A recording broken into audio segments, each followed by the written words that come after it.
تو اس کے بعد چیف الیکشن کمشنر نے ایک تو جو الیکشن کمیشن کی ایک ہاٹ لائن ہے اس کا واٹس ایپ نمبر ان کو دیا، اور دوسرے نمبر پر جو چیف الیکشن کمشنر کا جو پرسنل واٹس ایپ نمبر ہے وہ پی ٹی اے کے جو وکیل ہے شعیب شاہین ان کو دیے کہ کوئی بھی کسی قسم کا بھی کوئی اس طرح کی رکاوٹ پیش آتی ہے تو فور ایویڈنس. جی جی شاہ صاحب، مجھے یقین ہے کہ آپ اس بیٹ کو بھی کور کرتے ہیں، آپ کے پاس بھی ان کا واٹس ایپ نمبر ہوگا، یا اگر نہیں ہے تو آپ بہت جلدی 2-3 کال کروا کے لے سکتے ہیں. یہ تو کوئی بڑی کنسیشن نہیں ہے نا کہ فلاں شخص کا واٹس ایپ نمبر آ گیا. یہ بتائیے کہ اب جب کہ الیکشن کمیشن نے یہ کہہ دیا ہے تو کیا پنجاب کے آئی جی اور باقی سارے آئی جیز اور چیف سیکرٹریز اب پھرتی سے اس کے اوپر عمل درآمد کر رہے ہیں، انشور کر رہے ہیں کہ سب لوگوں کے کاغذات نامزدگی ٹھیک ہوں؟ اس پہ ایک لہر سی دوڑ گئی ہے، پروونشل الیکشن کمیشن کے تھرو بھی ایک جدت آ گئی ہے اب اس بات کے اندر. یہ یہاں پہ ایک اور جو اہم چیز ہے اس کو بھی ذرا میں مینشن کروں. میں جب پی ٹی اے کے جو وکلاء تھے ان سے جب بات ہوئی تو انہوں نے کہا کہ جی چیف الیکشن کمشنر نے بڑی بے بسی کا بھی اظہار کیا کہ جی ہمارے تو آرڈرز کوئی مانتا بھی نہیں ہے. تاہم جو ایک اہم پیش رفت ہے وہ یہ ہے کہ الیکشن کمیشن نے پہلی دفعہ یہ اونرشپ لی ہے کہ واقعی جو کاغذات نامزدگی جمع کرانے سے متعلق یا دیگر جو مراحل ہے اس میں کوئی مشکلات کا بھی سامنا ہے، جس میں اگر آج میڈیا میں بڑا رپورٹ ہوا ہے جو ڈی جی لا تھے الیکشن کمیشن کے، انہوں نے سپریم کورٹ آف پاکستان کے سامنے کہا کہ ہمیں ایسی کوئی بھی شکایت موصول نہیں ہوئی، حالانکہ پچھلے 2 دنوں سے electronic media, print media, social media, جبکہ جو سیاسی جماعت یعنی پاکستان تحریک انصاف کی جانب سے باقاعدہ طور پر جو ہے وہ الیکشن کمیشن کو تحریری طور پر بھی آگاہ کیا گیا. تاہم جو خطوط لکھے گئے، جو مراسلے لکھے گئے ہیں، اس کے ثمرات اب کل آنے ہیں کہ کل کا جو بیٹل گراؤنڈ ہوتا ہے وہ کتنا سوٹیبل ہوتا ہے پاکستان وقار صاحب. ایک یہ بھی بات چاہ رہی تھی کہ بیوروکریسی کے حوالے سے شاید ان کو تحفظات ہیں، وہی ریٹرننگ آفیسرز ہیں، تو اس پر کوئی فہرست لے کر گئے تھے پی ٹی آئی والے، انہوں نے جا کے ان کے سامنے رکھی ہو کہ یہ وہ آفیسرز ہیں جن پر ہم عدم اعتماد کرتے ہیں.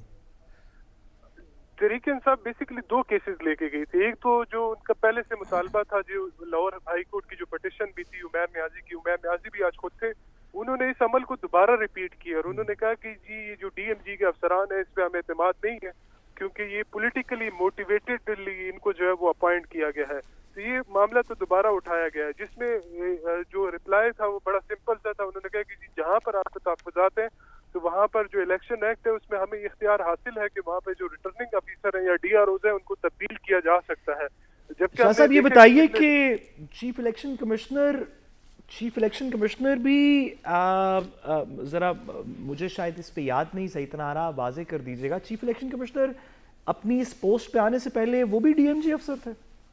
جی بالکل، وہ ڈی ایم جی آفیسر تھے اور ان کا کیریئر سب کو پتہ ہے کہ وہ اور ان کے سامنے بات یہ ہو رہی تھی کہ ہمیں پارشل ایسے ڈی ایم جی افسر جن کا کسی سیاسی پارٹی سے تعلق ہو یا ان کے ٹینیور میں وہاں پہ بڑے فیورٹس رہے ہوں ان کو ریموو کر دیا جائے یا ان کو ہٹا دیا جائے. یہ بات اس الیکشن کمیشن کے سامنے ہو رہی تھی جو خود بھی ایک ڈی ایم جی افسر رہے ہیں. کیا یہ بات درست ہے؟ دیکھیں اس میں ایک دفعہ ہماری جو ہے وہ جب یہ محسن نقوی صاحب کی اپوائنٹمنٹ تھی تو اس رات چیف الیکشن کمشنر سے جو صحافیوں کی غیر رسمی ایک ملاقات ہوئی تھی، وہاں پر بھی یہ سوال ہم نے اٹھایا تھا کہ جو کیونکہ اس وقت بھی یہ مسئلہ چل رہا تھا کہ انہوں نے جوڈیشری کو خطوط لکھے تھے، ابتدائی طور پر اس کا کوئی جواب جو ہے وہ نہیں آیا تھا.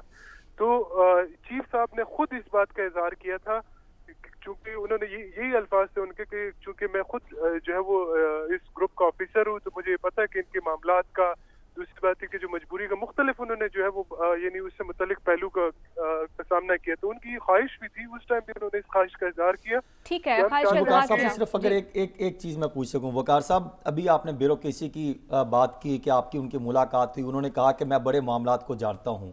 آج بھی پی ٹی آئی گئی ان کے پاس لے کے کہ وہ بیوروکریسی جو وفادار ہے، جو ون سائیڈڈ اپروچ رکھتی ہیں، ان کو ہٹایا جائے. صرف یہ رہنمائی فرمائیں، آپ کا بڑا وہاں پہ ایکسیس ہے، میری نظر سے تو نہیں گزرا، آج سے 2 دن پہلے 2 دفعہ چیف الیکشن کمیشن نے آج چیمہ صاحب کو ہٹانے کا حکم دیا تھا. تو کیا کوئی نوٹیفیکیشن جاری ہونے کے بعد ایک اہم ترین شخصیت کے حکم پر، چیف الیکشن کمیشن کے حکم پر نوٹیفیکیشن جاری ہو کے امپلیمنٹیشن رپورٹ جمع ہو گئی الیکشن کمیشن، یا ابھی صرف ہوا میں ہی ہے؟ دیکھیں ایک تو قانونی طور پر جو اس وقت سب سے زیادہ ایگزیکٹو پاورز ہیں وہ چیف الیکشن کمشنر کے پاس ہے شیڈول جاری ہونے کے بعد. دوسری بات جو اہم یہ ہے کہ گزشتہ روز کورٹ روم کے اندر چیف الیکشن کمشنر کے یہ الفاظ تھے کہ جو احد چیمہ کو ہٹانے سے متعلق اسٹیبلشمنٹ ڈویژن کو جو احکامات تھے اس پر آج ہی عمل درآمد کرائیں. لیکن آج کی ڈیٹ تک یعنی یہ احکامات کل سے فیصلہ اس سے 2 دن پہلے آیا تھا, 19 تاریخ کو آیا تھا, آج کے دن تک ابھی تک اس پر کوئی عمل درآمد نہیں ہو سکا. اور احد چیمہ صاحب کی جو ڈی نوٹیفائی والا شاہ صاحب ذرا مزید واضح کر دیجیے گا, شاہ صاحب ذرا مزید واضح کر دیجیے گا, سوری آپ کا ہم اتنا وقت لے رہے ہیں لیکن واضح کر دیجیے گا کہ احد چیمہ صاحب اور حسن فواد صاحب جو ڈی ایم جی افسران ہیں ان کو ریموو کرنے کے لیے کہ وہ بائسڈ ہیں, وہ اس انٹرم سیٹ اپ میں نہیں ہو سکتے, ایک ایسے الیکشن کمشنر کے سامنے اپلیکیشن دی گئی جو ڈی ایم جی افسر ہے, جس کے سامنے دوسری اپلیکیشن یہ چل رہی ہے کہ دیگر ڈی ایم جی افسران بھی جو ہیں وہ ان بائسڈ ہے, وہ بھی بائسڈ ہیں اور ان کو بھی ریموو کر دینا چاہیے. اور یہ تمام ڈی ایم جی افسران ایک دوسرے کو ریموو کرنے پہ کوئی راضی نہیں لگ رہے. کوئی اور اسٹیبلشمنٹ سیکریٹری جس کو آپ کہہ رہے ہیں کہ کہا گیا ہے یا کچھ اور اسٹیبلشمنٹ ڈویژن کو کہا گیا وہ بھی ڈی ایم جی افسران سے, کیا یہ ریزنیبل نہیں لگ رہی بات؟ یہ کیسے ہوگا؟ کیس پینڈنگ ہے. اس کا ایک سمپل سا جواب یہ ہے کہ اگر ہم الیکشن کمیشن کے اختیارات کی بات کریں تو یہی الیکشن کمیشن ڈی سی اسلام آباد کے بارے میں 3 بار خطوط لکھ چکا ہے. یعنی احد چیمہ صاحب تو وفاقی کابینہ کا حصہ وہ بھی ڈی ایم جی افسر ہیں, ڈیفینیٹلی وہ بھی ڈی ایم جی افسر ہیں. عرفان میمن صاحب کے خلاف انہوں نے 3 خطوط جو ہے وہ لکھے ہیں, جبکہ اس میں ایک خط جو ہے وہ انٹیریئر منسٹری نے بھی اسٹیبلشمنٹ ڈویژن کو لکھا کہ جی ان کو ہٹایا جائے. تاہم وہ تو نہیں ہٹ سکے. اس کے بعد الیکشن کمیشن کے ایک نوٹس ضرور آیا جس میں ان کو باقاعدہ طور پر جو ہے وہ ڈی آر او اسلام آباد کے یعنی آپ یہ کہنا چاہ رہے ہیں حاضر سروس زیادہ ایکٹیو ہے, کمال نہیں ہے زیادہ ریٹائرڈ دوبارہ لگے ہوئے چیف الیکشن کمیشن صاحب دوبارہ پوزیشن پہ, یعنی آپ یہ کہنا چاہ رہے ہیں ان کا حکم امپلیمنٹ نہیں ہو رہا. کمال ہو گیا. ٹھیک ہے, امپلیمنٹیشن نہیں ہو رہی. وقار بہت شکریہ آپ کے وقت. دیکھیں میرین میں گزارش کروں, جی صاحب میرین میں گزارش کروں, دیکھیں بہت ہی افسوس ہے. افسوس اس بات کا نہیں ہے کہ یہ ہو رہا ہے اس وقت, افسوس اس بات کا نہیں ہے کہ سکندر سلطان راجہ صاحب ہیں یا حسن فواد صاحب ہیں یا احد چیمہ صاحب ہیں یا اسلام آباد کے ڈی سی ہیں یا لاہور کے ڈی سی ہیں یا سی سی پی او ہیں. ان انڈیویجول لوگوں کی بات نہیں ہے. افسوس یہ ہے کہ ان لوگوں کی وجہ سے جن کی سیاسی وابستگی کوئی اور تو کیا وہ خود ڈینائی نہیں کر سکتے کہ ان کی ایک پولیٹیکل پارٹی کے ساتھ یا چند پولیٹیکل لوگوں کے ساتھ کچھ اگر وابستگی نہ بھی ہو تو چلیں کچھ ہمدردی ہے, یا ان کے ساتھ مل کے انہوں نے سب سے زیادہ کام کیا اور آج کے فیصلے بھی ان کے حق میں نظر آتے ہیں, کہ ان چند لوگوں کی وجہ سے ایک اچھا خاصا محکمہ جو پاکستان کے بننے سے پہلے سے آن ورڈز ایک ہماری ایڈمنسٹریٹو مینجمنٹ کے اندر جس میں بڑے زبردست قسم کے افسران آئے, انہوں نے سیاستدانوں کو نہ کہا, ان کی پولیٹیکل انکلینیشنز کے سامنے نہیں جھکے. انٹرم لوگ ایسے موجود ہیں, ایسے الیکشن کمشنرز ماضی میں آئے جو سیاسی افسر و وثوق کے سامنے نہیں جھکے. ان سب کی لیگسی پچھلے 70 سال کی, اس میں کیا فخر الدین جی ابراہیم ہوں تو کیا ایف کے بندیال ہوں تو کیا کیسے افسران پاکستان میں غلام اسحاق خان ہوں, کیسے ہمارے پاس افسران گزرے ہیں, ان سب کی کریڈیبلٹی ایک سسٹم کے اندر. سپریم کورٹ کا حکم بھی سامنے ہے, میری تحفظات کو دور کیا جائے گا. جی بالکل, کیا آپ یہ کہنا چاہ رہے ہیں کہ ابھی بھی لیول پلینگ جو فیلڈ ہے وہ نہیں مل سکے گی پاکستان تحریک انصاف کو؟ خدا کا رسول صاحب سے میں ایک بات کرنا چاہتا ہوں, خدا کا واسطہ میں یہ نہیں کہنا چاہ رہا. یہاں ایک اور بڑا دلچسپ تو سمجھ آ جائے گی کہ میں کہنا کیا چاہتا ہوں. جی عادل صاحب. سعد صاحب یہاں ایک اور بڑا دلچسپ پہلو یہ ہے کہ الیکشن کمیشن اپنی یعنی باقی ساری انتظامیہ تو اس کے ماتحت ہے ہی, یعنی جو ڈسٹرکٹ ریٹرننگ افسر ہے اس کو بھی تبدیل نہیں کر سکا, اور پچھلے کئی مہینے سے وہ یہ کوشش کر رہے ہیں کہ ڈپٹی کمشنر صاحب جو ہیں ان کو تبدیل ہونا چاہیے, آئی جی صاحب کو تبدیل ہونا چاہیے. آج وہ انہی کو ہدایت بھی دے رہے ہیں کہ لیول پلینگ فیلڈ کو انشور کریں, لیکن ان کو ہٹا نہیں پایا. عدیل رائے صاحب ایک اور نقطہ بھی ہے, آئین کے آرٹیکل 2 ایک اور نقطہ بھی ہے صاحب, اس کی طرف میں آپ کی اجازت سے ایک بات پوری کر وہ بھی میں رکھنا چاہ رہا ہوں, اس کا بھی جواب دے دیجئے کہ ایک وہ ریٹرننگ آفیسر جس سے شاید آج کسی عدالت میں بات بھی ہوئی کہ وہ ایم پی او کے تحت بھی آرڈر جاری کر سکتا ہے, اور وہ ریٹرننگ آفیسر بھی ہے, وہ ڈپٹی کمشنر بھی ہے.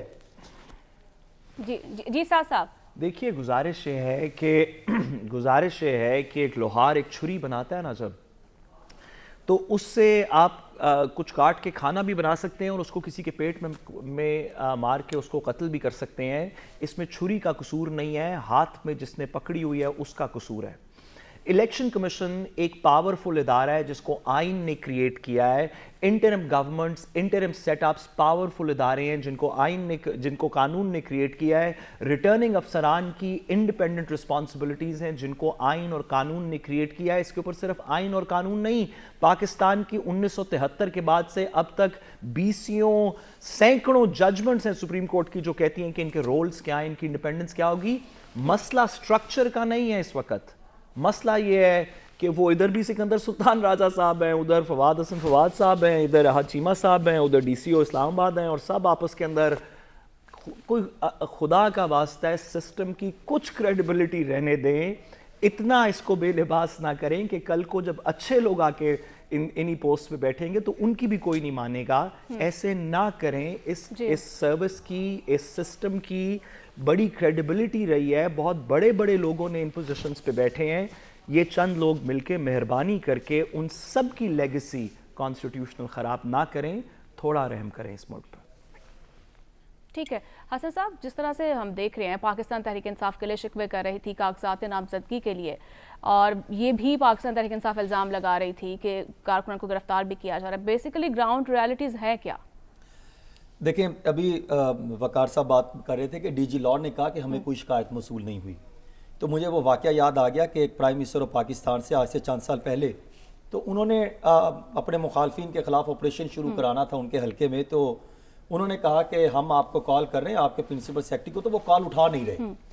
تو انہوں نے کیا کیا, کال وہ ریسیور انہوں نے اٹھا کر تو سائٹ پہ رکھ دیا اور ایسے کال کرتے رہے کہ نمبر بیزی جا رہا تھا, اور جو آن لائن سسٹم تھا وہ وہاں سے وہ آف لائن ہو گئے, یا جس ایئر موڈ پر ہم ڈال دیتے ہیں. تو انہوں نے کہا کہ ہم تو رابطہ کرے, تو انہوں نے کہا مجھے تو کوئی فون نہیں آیا, اگر فون آتا تو میں فوری ڈائریکشن لے لیتا. تو یعنی اس طرح کے ڈی جی لا صاحب نے بھی شاید کوئی ایسا کوئی حکمت عملی کی ہو, لیکن وہ اس وقت کے پرنسپل سیکرٹری شاید اس ٹیک میں اہم پوزیشن پر بیٹھے ہیں جس کا بھی سب ساتھ رسول صاحب بھی کوئی ذکر کر رہے تھے. خیر ابھی اس وقت اگر گراؤنڈ انہی کی تو ہم بات کر رہے ہیں کہ پہلے بھی ادھر بیٹھے تھے, اب بھی ادھر بیٹھے ہیں, آئندہ بھی ریٹائر ہونے کے بعد پھر ایڈوائزر لگ جائیں گے, پھر وہ کوئی ہم پاکستان میں جتنا جانتا ہوں غلامی سے آزاد کریں گے یا نہیں, جوانوں کو پیروں کا استاد کریں گے یا نہیں. جتنا میں جانتا ہوں نا چیف الیکشن کمیشن صاحب یا کمشنر سکندر سلطان راجہ صاحب کو, بہت ہی پیارے اور کمال انسان ہے, اور جتنا میں نے ان کو دیکھا ہے, جتنا میں نے ان کو آبزرو کیا, وہ چاہتے ہیں قانون اور آئین کے مطابق ہر کام کریں, لیکن اب آگے امپلیمنٹیشن کس حد تک جو امپلیمنٹ کرنے کے لیے آگے جو ٹیم ہے نا, وہ اگر کہیں غلط ہے تو اس کا ان پر بھار میں سمجھتا ہوں کہ نہیں ہے, کیونکہ وہ ٹیم ان کو تبدیل کرنی پڑے گی. اچھا, ان کے اوپر بھار نہیں ہے ان کی ٹیم کا, جتنا میں ان کو جانتا ہوں, میں نے ان کو ایز اے بیوروکریٹ بھی دیکھا, ایز اے فیڈرل سیکرٹری بھی دیکھا, اور یہاں پر بھی دیکھا. بھار نہیں اٹھا سکتے اپنی ٹیم کا تو کسی ایسے بندے کو لگا دیں جو اٹھا سکتا ہو. یہاں پر سوالات اٹھتے ہیں یا جس کو بریفنگ تو کہے کہ مجھے صحیح بریفنگ دے دیں. اب صاحب بات آپ بھی جانتے ہیں, پہلو سیدھا راستہ تو ایک تو نہیں ہے نا, وہاں پہ جانے کے لیے اور بھی کئی راستے اس روڈ کی طرف جاتے ہیں. اب وہ کیا کریں, اب وہ سارے پریشرائز تو نہیں, وہ ایک بندہ جو ہے نا وہ لے سکتا ہوں. آپ کو بھی اس چیز کا اندازہ ہے کہ ایک شخص کتنے پریشر جو ہے وہ لے سکتا ہے, اور کن کی سچویشن میں کیا کیا حالات ہو سکتے ہیں. آپ مجھے بتائیں, آپ مجھ سے زیادہ جانتے ہیں. اس ٹائم گراؤنڈ ریئلٹیز کی جو آپ بات کر رہی تھی, دیکھیں یہ چند ایک مقامات ہیں, جس طرح گجرات کا معاملہ سامنے آیا, سیالکوٹ کا معاملہ سامنے آیا, لاہور کے کچھ معاملات سامنے آئے, 18 ہزاری کا معاملہ سامنے آیا, کوٹ ادو کا معاملہ سامنے آیا, اور پھر ہم نے دیکھا کہ ایسے ہی کچھ سیالکوٹ کا تو بہت ہی سامنے معاملہ رہا, کئی معاملات رہے ہیں. لیکن ابھی جس طرح بانی پی ٹی آئی کے کاغذات نامزدگی جمع ہونے کے بعد اب یہ تاثر دیا یہ جا رہا ہے کہ دیکھیں لیول پلینگ فیلڈ کتنی کمال ہے, کہیں پر کوئی پریشانی نہیں ہے, کسی کو روک ٹوک نہیں کیا جا رہا, اور کہیں پہ کچھ نہیں کیا جا رہا. لیکن دوسری جانب یہ بھی الزامات سامنے آتے ہیں کہ جو کاغذات نامزدگی اگر کسی جیل میں سائن کروانے کے لیے لے کر جاتے ہیں تو شاید وہاں کے سپرڈنٹ صاحب جو ہیں وہ چھٹی پر چلے جاتے ہیں, یا غائب ہو جاتے ہیں, یا سائن نہیں کروانے دی جاتے, اور شاید کوئی ایسی بھی اطلاعات ہیں کہ پولیس وہاں پر کھڑی ہے وہ چیک کرتی. اس طرح کے بے شمار قسم کے الزامات لگ رہے ہیں. لیکن چیف الیکشن کمیشن نے ان تمام شکایات کو سنتے ہوئے تمام چیف سیکرٹری صاحبان کو اور آئی جی صاحبان کو خط لکھا ہے, جس میں انہوں نے یہ کہا کہ تمام سیاسی جماعتوں کے ساتھ برابر برتاؤ کیا جائے. جی لیول پلینگ فیلڈ کا مینشن کیا گیا یہ لفظ ماشاءاللہ. کہ تمام جو ہے اس پر امپلیمنٹ کریں. اب آگے پھر وہی سوال کھڑا ہوتا ہے کہ وہ بیوروکریسی جو تقریباً 250 کے 270 کے قریب ہے, جو ایک ون سائیڈڈ پوزیشن رکھتی ہو, جو ان کے دور میں ان کو ترقیاں ملتی ہوں, پوزیشنیں ملتی ہوں, ان کی ڈائریکشن پر اپائنٹمنٹ ہوتی ہوں, جو الزامات لگتے ہیں, تو پھر وہ کس حد تک اس پر امپلیمنٹ کریں گے. اور پھر وہی چیز جو آج عدالت میں بات ہو رہی تھی کہ آپ نے ان کو ایم پی او کا چارج بھی دے رکھا ہے, اور اس وقت دیا بھی کچھ دن پہلے ہی ڈائریکشن ہوئی کہ تمام ڈیپٹی کمشنرز کو اختیار ہوگا, اور ایک ڈیپٹی کمشنر 3 دفعہ ایم پی او کے تحت آرڈر جاری کر سکتا ہے, اور وہی ریٹرننگ آفیسرز بھی ہے. تو پھر یہاں پر کہاں پہ لیول پلینگ فیلڈ ہوگی؟ دیکھیں آپ نے بھٹو کے ساتھ کیا کیا, آپ نے تلوار کا نشان ختم کر دیا, کرنے کے لیے بڑی کوشش کی, پھر ختم کیا, پھر ریفرینڈم بھی کرایا, پھر جو ہے وہ ہر طرح کے اقدامات کیے, پھر غیر جماعتی انتخابات بھی کرائے, سارا کچھ ہوا. پارٹی ختم ہوگی؟ نہیں ہوئی. ابھی تو اس پر بڑا فیصلہ بھی آنا ہے نا. پارٹی ختم نہیں ہوئی. دیکھیں اس طرح پارٹیاں ختم نہیں ہوتی. طریقہ کار, وہ پارٹی کہاں سے ختم ہوئی, ان کی پاپولیرٹی کا گراف کہاں سے ختم ہوا؟ وہ اقتدار میں آئے, ان سے غلط فیصلے ہوئے, وہ عوام کے لیے جو دعوے نعرے اعلانات بیانات کر کے آئے تھے, جو منشور لے کر آئے تھے, اس پر عمل درآمد نہیں کروا سکے, عوام کے مسائل حل نہیں کر سکے. اور آج کہہ رہے کہ بلے کا جو نشان ہے وہ خطرے میں, آپ یہ کہنا چاہ رہے ہیں؟ دیکھیں وہ خطرے میں ہو یا نہ ہو, میں تو سمجھتا ہوں کہ اگر آپ نے ان کو ختم کر دیا تو پھر تو بالکل آپ کو گراؤنڈ کلیئر مل گیا. پھر تو جس طریقے سے مسلم لیگ نون جو کہتے ہیں کہ ہم وہاں سے کھڑے ہو رہے ہیں, دیکھیں نا انتخابات کاغذات نامزدگی جمع ہونے لگے, تو ابھی تو یہی سمجھ نہیں لگ رہی کہ ہم نے کس کا ایکسیپٹ کروانا ہے, کس کا نہیں کروانا. میرے پاس تو ایک اطلاع یہ بھی ہے کہ شاید ساتھ صاحب لاسٹ میں انہوں نے یہی بات بتانی تھی, اس لیے میں نے پہلے پوچھ لی ان سے. نہیں دیکھیں اب ان کا آپ نے بلہ ختم بھی کر دیں تو کیا انٹرنیشنلی ایکسیپٹ ہوں گے یہ انتخابات؟ آپ دیکھیں نا, آپ اس معاملات کو, سیاسی معاملات اور دیگر عدم استحکام کو ختم کرنے کے لیے انتخابات کی طرف جا رہے ہیں, جمہوری معاملات کو آگے لے کے چلنے کے لیے. اگر آپ اس طرح چلیں گے تو کیا یہ عدم استحکام مزید نہیں بڑھ جائے گا؟ کیا عوامی مسائل, عوام کا اعتماد ان پر جو ہے وہ ہوگا؟ یہ نہیں ہو سکتا. کے تحفظات کو دور کرنا یہ الیکشن کمیشن کی ذمہ داری ہے, اور صاف شفاف الیکشن کروانا بھی الیکشن کمیشن کی ذمہ داری ہے. اب یہ تو وقت ہی بتائے گا کیا صورتحال ہوگی. تو عزیز مجھے ایک بریک لینی ہے, تو بریک کے بعد ہم واپس آئیں گے. اسٹے ود اس.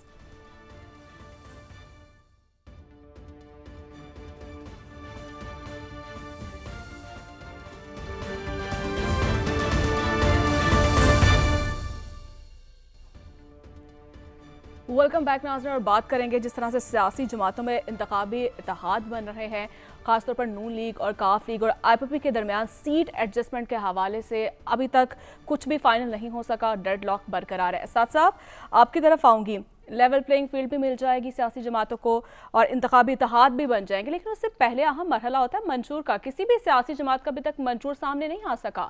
کیسے عوام کو مطمئن کر پائیں گے ہماری سیاسی جماعتیں؟ دیکھیے یہ تو ایک ایسا الیکشن ہے جس کے اندر تقریباً منشور کا کوئی ضرورت ہی نہیں ہے. سب لوگوں کو پتہ ہے کہ کس کا کیا منشور ہے. آپ اگر جاننا چاہتی ہیں کہ نواز شریف صاحب کی پارٹی کا کم از کم, یا زرداری صاحب کی پارٹی کا, یا جو پی ڈی ایم کے دیگر اتحادی تھے, ان کا منشور تو ہمیں تقریباً 2-1 سال سے پتہ ہے, اور وہ یہ ہے کہ یہ جو شر پسند عناصر ہیں پاکستان کے, جو حب الوطن نہیں عناصر, جو گمراہ شدہ یوتھ ہے, جو دیگر لوگ اس طرح کے ہیں جن سے پاکستان کو بڑا خطرہ ہے, کہ ان کو کسی طریقے اس ملک کے اندر پاور میں نہیں آنے دینا. اور آبجیکٹو اور منشور یہ ہے کہ ہم پاور میں رہیں گے. اس کے بعد اگلا منشور بھی ہمیں پتہ ہے کہ یہ پہلا آبجیکٹو جب اچیو ہو جائے گا تو ہماری, آپ کو اس الائنس کی آپ کو فائنینشیل پالیسی تو پتہ ہے کہ کیا ہے. فائنینشیل پالیسی تو 2 الفاظ میں بیان کی جا سکتی ہے, اسحاق ڈار. اسی طرح آپ کو پتہ ہے انٹرنل سیکیورٹی کی پالیسی کیا ہوگی, وہ 3 الفاظ میں بیان کی جا سکتی ہے, رانا ثناء اللہ خان. اسی طرح آپ کو پتہ ہے کہ پلاننگ اینڈ ڈیولپمنٹ کی پالیسی کیا ہوگی. بھائی منشور کیا لے کے آنا, یہ وہ لوگ ہیں جو 4 دفعہ اس ملک میں دودھ اور شہد کی نہریں بہا چکے ہیں. پاکستان تحریک انصاف, ہم پہلے پیپلز پارٹی بھی ہے. دیکھیے پیپلز پارٹی تو میں اس اتحاد کا حصہ شامل کر رہا ہوں, اور پاکستان تحریک انصاف جیسے شرپسند عناصر سے تو ہم پہلے ہی تنگ ہیں.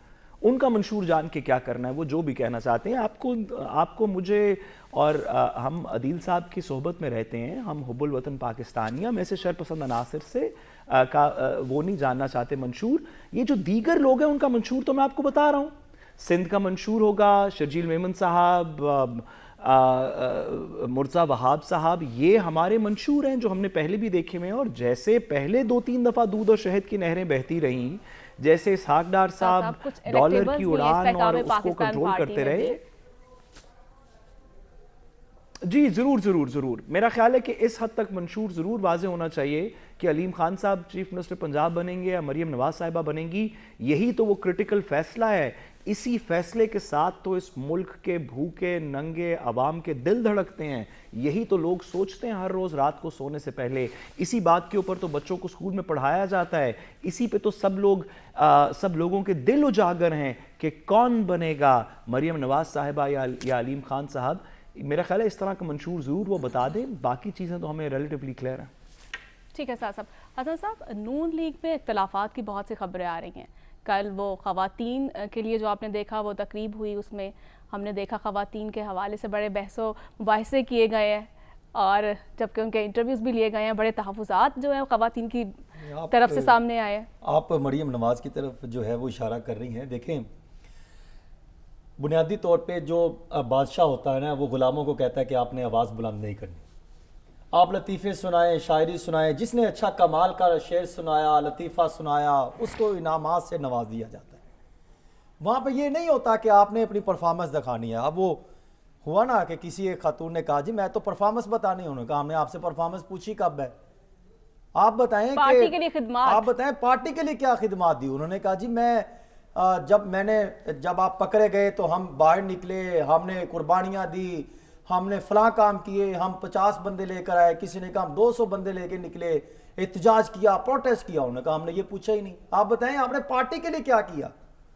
دیکھیں ساری سیاسی جماعتیں بنیادی طور پر جس کی آپ بات کر رہی ہیں, یہ پارلیمانی بورڈ تمام پارٹیز کے ہوتے ہیں. ابھی مسلم لیگ نون کے پاس موقع ہے تو وہ کر رہے ہیں. ماضی میں پاکستان تحریک انصاف کے بھی پارلیمانی بورڈ ہوتے رہے تھے, وہاں پر بھی اختلافات ہوتے ہیں اور کہیں پر پسند و ناپسند ہوتا ہے. دیکھیں سیاسی جماعتیں یہ عوامی مفادات کو دیکھتے ہوئے, اپنے منشور کو دیکھتے ہوئے اور نظریاتی معاملات کو دیکھتے ہوئے کسی کو ٹکٹ نہیں دیتے. میں جہاں تک پہنچا ہوں یہ بہت کم لوگ ہیں کہ کسی کو نظریات کی بنیاد پر ٹکٹ ملا ہو اور اصولوں کی بنیاد پر, پرفارمنس کی بنیاد پر ٹکٹ ملا ہو.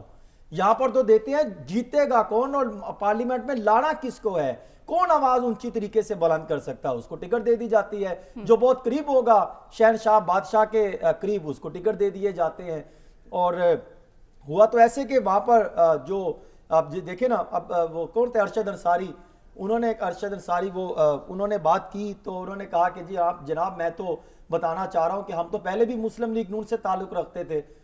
تو انہوں نے کہا میں نے تو آپ سے نہیں پوچھا کہ آپ کس سے تعلق رکھتے تھے, آپ تو وہی نہیں ہیں کہ جو لوٹے بن گئے تھے. نواز شریف صاحب نے کہا کہ آپ تو وہ نہیں ہیں جو پارٹی چھوڑ کر چلے گئے تھے جب مسلم لیگ نون پہ مشکل وقت آیا تھا. انہوں نے کہا جی بالکل, لیکن میں مسلم لیگ نون بائی برتھ مسلم لیگ نون سے ہوں. یہ ان کے جملے تھے. تو ہوا یہ کہ اطلاع تو یہ تھی کہ ان کو پکڑ کے باہر نکال دیا گیا کہ آپ اس پہ پارلیمانی بورڈ کا حصہ نہیں ہو سکتے. یہ ہوتا ہے, یہ تمام سیاسی جماعتوں میں یہ چیزیں چلتی ہیں. انہوں نے بھی دیکھنا ہے کہ کہاں پر ہم کون سے جو ہے وہ حلقے میں کون سے امیدوار کو کھڑا کریں جو پارلیمنٹ میں بھی آ کے ہمیں جو ہے وہ نقصان نہ پہنچائے, ہمارے بازو بنے اور ایک مضبوط پوزیشن اور ہم حلقے میں بھی ون کریں. یہاں پر جوڑ توڑ کے معاملات ہوتے ہیں. ابھی آپ بات کری تھی منشور کی, تو میں بڑا پریشان تھا. پچھلے ہفتے بھی میں نے یہ معاملات کی طرف نشاندہی کی کہ یہ وہ ٹائم ہوتا ہے کہ جب منشور پر ڈسکشن کی جائے کہ منشور کیا لے کر آئے, تعلیم سے, صاف پانی کے مسائل, ہیومن رائٹس کے مسائل, عوام کے بنیادی حقوق کو کیسے ہم نے بہتر کرنا ہے, ہم نے حالات کو کیسے ٹھیک کرنا ہے. یہ منشور لا کے اس پہ ڈسکشن ہونی چاہیے تھی. ہم نے یوتھ کو کیسے میدان میں لے کر آنا ہے, ہم نے یوتھ کے لیے کیا اقدامات کرنے ہیں. لیکن ہوتا کیا ہے کہ یہاں پر منشور اور جس مقصد پہ بات کرنی چاہیے وہ مقصد پہ بات نہیں ہو رہی. ہم دکھا رہے ہیں ان کو ایک کمال کے جو ہے وہ باغ دکھا رہے ہیں عوام کو کہ ہم فلاں حلقے میں فلاں بندہ لے کر آ رہے ہیں اور جس نے کام کیا اس کو ہم نظر انداز کر رہے ہیں. اور پھر لیول پلینگ فیلڈ کے معاملات آ جاتے ہیں, پکڑ دکڑ کے معاملات آ جاتے ہیں, جس نے آواز اونچی کی اس کو میٹنگ سے نکال دیا جاتا ہے. یہ سیاسی جماعتوں میں چل رہا ہے. عوام کی بات اس وقت بھی کوئی نہیں کر رہا جب انتخابات کا شیڈول اعلان ہو چکا ہے, شیڈول آ چکا ہے, کاغذات نامزدگی جمع جو ہے وہ شروع ہونا ہو چکی ہے, لیکن ابھی تک عوام کے بات کوئی نہیں کر رہا. کون کر رہا ہے؟ میں نے دیکھا آئی پی پی بات کر رہی تھی, حیرت کی بات ہے, آئی پی پی کے ایک شخص کی میں نے بات سنی, وہ بات کر رہے تھے کہ عوام کے مسائل حل ہونے چاہیے. جب وہ اقتدار میں تھے تو ان کے ایسے تھا کہ زبان ہی نہیں ہے کہ یہ عوام کے حق کی بات کر سکیں. اسی طرح پاکستان مسلم لیگ نون بات کرتی ہے کہ ہم عوام کے حق میں ان کے حق کی بات کر رہے ہیں, ان کے مسائل حل کریں گے. مجھے یہ بتائیں 16 مہینے جو انہوں نے کام کیا, عوام کے جو ہے وہ آپ نے جسے کہا جا سکتا ہے ان کے حق پر ڈاکے ڈالے, جو عوام مسائل کہتے ہیں ہمارے مسائل نہیں حل ہو سکے, ہم ایک وقت کی روٹی کھاتے تھے وہ بھی آپ نے پکڑ کے چھین لی, آج وہ بھی عوام کی بات کرنے سے کترا رہے ہیں. اور وہ کیا کر رہے ہیں؟ سیٹ ایڈجسٹمنٹ کی باتیں کرتے ہیں. پہلے جاتے تھے وہ بھی الگ ہو گئے, پھر دیکھا کہ نہیں ہم عوام کی بات بھی نہیں کر رہے, ہمیں کوئی آ کے تھالی میں دے گا, ہم لے کے نکل جائیں گے, اقتدار کی کرسی میں بیٹھیں گے. ہماری سیاسی پارٹیوں کے مسئلے ختم ہوں گے تو ہماری عوام کی کوئی سنے گا نا. سب سے بڑا تو یہی مسئلہ ہے, یہی ہمارا نظام ہے ہمارے ملک کا. تو ناظرین بریک کے بعد ہم بات کریں گے جوڑ توڑ کی سیاست میں کون کون کہاں کھڑا ہے اور کون کس کے مد مقابل الیکشن لڑنے کا خواہش مند ہے, لیکن ایک بریک کے بعد.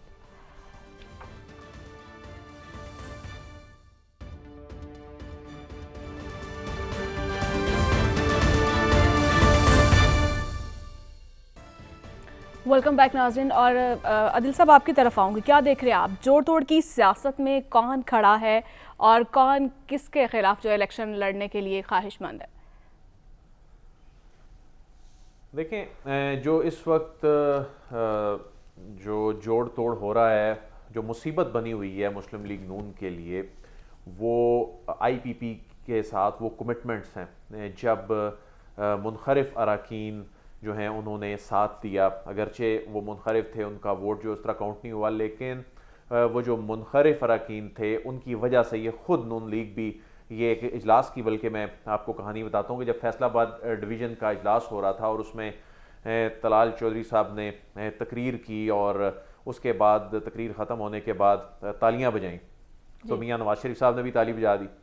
تو اس میں پھر شہباز شریف صاحب نے کہا کہ میاں صاحب یہ تو میں نے نواب شیر وسیر سے کمٹمنٹ کی ہوئی ہے, یہ وہ لوگ ہیں جو منحرف اراکین ہیں جن کی وجہ سے ہم حکومت میں آئے, جن کی وجہ سے ہمیں یہ موقع ملا کہ آج ہم سرخرو ہو کے وہ کیسز سے بری ہو گئے, نہیں تو ادروائز ہماری کیا صورتحال ہونی تھی, ہم نے اس وقت عدالتوں کے چکر لگا رہے ہونے تھے. تو جن لوگوں سے ہم نے کمٹمنٹ کی ہے ان کو ہمیں ٹکٹ دینے پڑیں گے. تو یہ ایک نون لیگ کے اندر ایک بے چینی ہے ان 20 سے 22 بڑے حلقوں میں اور اس سے زیادہ چھوٹے حلقوں میں جہاں پر یہ کمٹمنٹس کر بیٹھے ہیں.